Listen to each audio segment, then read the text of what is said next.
Hi everyone, it's me, Michelle. Welcome to my channel, Mad for OMAD. If you're new to me, I've been documenting my weight loss journey using OMAD and intermittent fasting. So one of the things that I have added to my lifestyle in addition to the OMAD and intermittent fasting is walking 10,000 steps a day. So the purpose of today's video is to kind of discuss my results and the difference I saw in weight loss and some of the challenges and benefits that I saw from adding that change into my program. So I started about 6 weeks ago, so I'm going to do a comparison of, so I had 6 weeks where I just did OMAD, and I'm going to say / intermittent fasting because it was not perfect OMAD. And then I added in walking for the second 6 weeks. However, when I do my analysis, I think I omitted the first week of weight loss altogether because of the excess water weight that you tend to lose. So I compared I think I compared 5 weeks. I'm going to quickly look here. Yes, I compared 5 weeks of OMAD alone to 5 weeks of OMAD and walking. So we'll take a look at that momentarily. So I just wanted to kind of discuss how I went about doing it. I found it at times a little difficult to get the 10,000 steps in, although during the 5 weeks I was very dedicated and I did do it. However, it is a challenge. Doing 10,000 steps is not as easy as it might appear. I had to, so there were definitely challenges to doing it. So maybe I'll go over some of those challenges and then I'll talk about some of the benefits. So some of the challenges were, of course, time. Like I said, finding time to fit in the 10,000 steps. Overall, I would say it took me about 80 to 90 minutes a day to fit in that 10,000 steps. And then for those of you who are new to me, I'm going to point out that I track my steps on my iPhone. So it's really only those steps that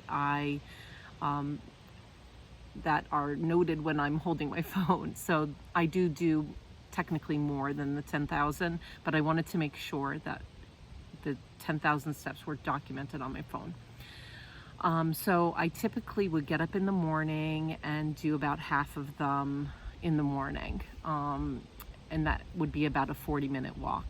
And then sometimes I would be able to fit in a little bit midday if I had a break, and then the rest of the steps were done after dinner. There were nights where I found myself having to walk around the house to kind of fit in those 10,000 steps. So it was a little dizzying walking in circles in your house to fit the steps in. It's kind of funny, but I did it. My muscles were quite sore initially because I guess I was not really used to doing much activity. I tended to walk, on a busy day it would be like 2,000 steps, but for the most part I would say it was under 1,000. I was very sedentary. So to go from 500, 600 steps to 10,000 plus is, it makes your muscles sore. And some days I was tired and I had to push myself to kind of complete it and or get started with the walk itself. Some of the benefits physically, so I'm going to kind of split it into maybe physical challenges and physical benefits, and then maybe some emotional components and social. So from a benefit standpoint physically, while my muscles are sore, they're also becoming more toned. I'm noticing a difference in my musculature, in my calves especially. Overall, even though I might be tired on days and had a hard time getting started, overall my energy level has definitely improved. And I am sleeping much more deeply than I was prior to starting the walking program. So I definitely see a difference in the physicalness of it, and I feel definitely has made me feel better.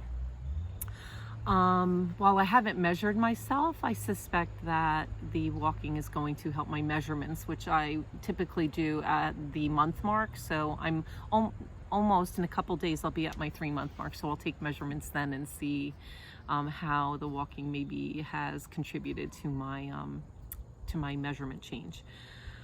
From an emotional standpoint, some of the challenges were, again, just not really feeling like doing it, and having a hard time getting started, which I had already said. But on the positive side, I think it feels really good to kind of go for a walk outside and just to be out of the house. So from that perspective, it helped me emotionally to kind of, once I got outside, I felt really good. So I believe that doing exercise also increases endorphins, and I believe that's true because I did feel the impact of it, and I did feel happier, after doing the walks. Sorry, I'm saying so often. Oh, so it's a good stress reliever, right? And these days I do have a lot of stress. My mom is living with me and she's sick.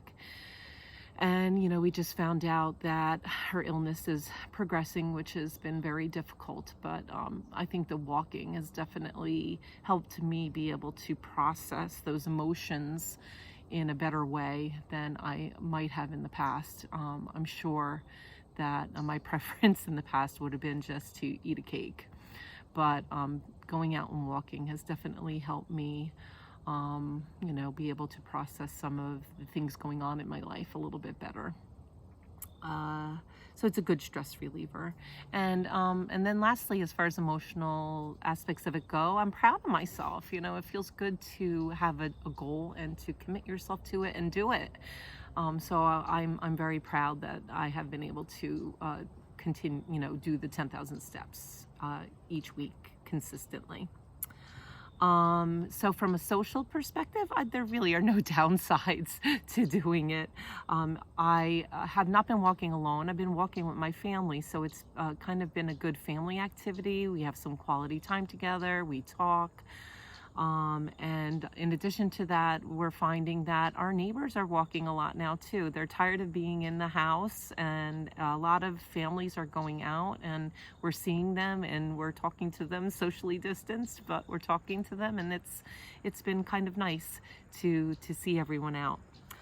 So I think that's it for the challenges and the benefits. So from the perspective, I think the benefits far, far outweigh the challenges associated with adding the walking.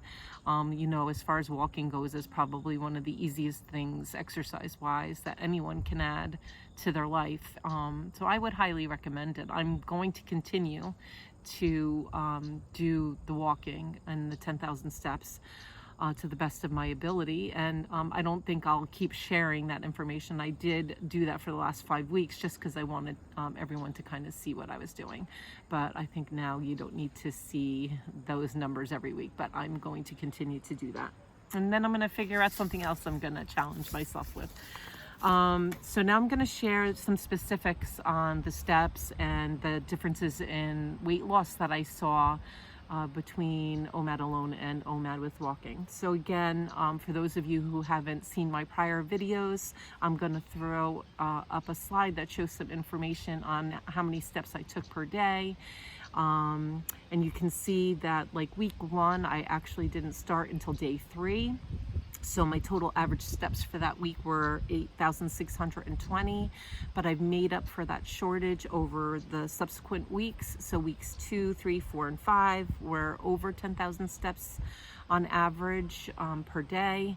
And overall, over the 5 weeks, I averaged 10,068 steps a day. So I think it's a pretty good, estimate of how many steps I did per day. And again, I probably did a little more than that because I wasn't consistently holding the phone.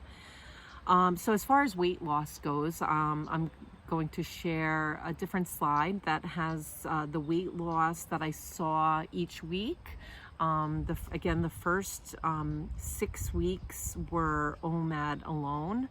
And you can see it went from 5 and it gradually got lower, 3, 2.5, 0.3, 1.3, 1.7, for a total weight loss of 13.8 pounds, but I broke it down to exclude week 1, and that was 8.8 pounds over that 5-week period.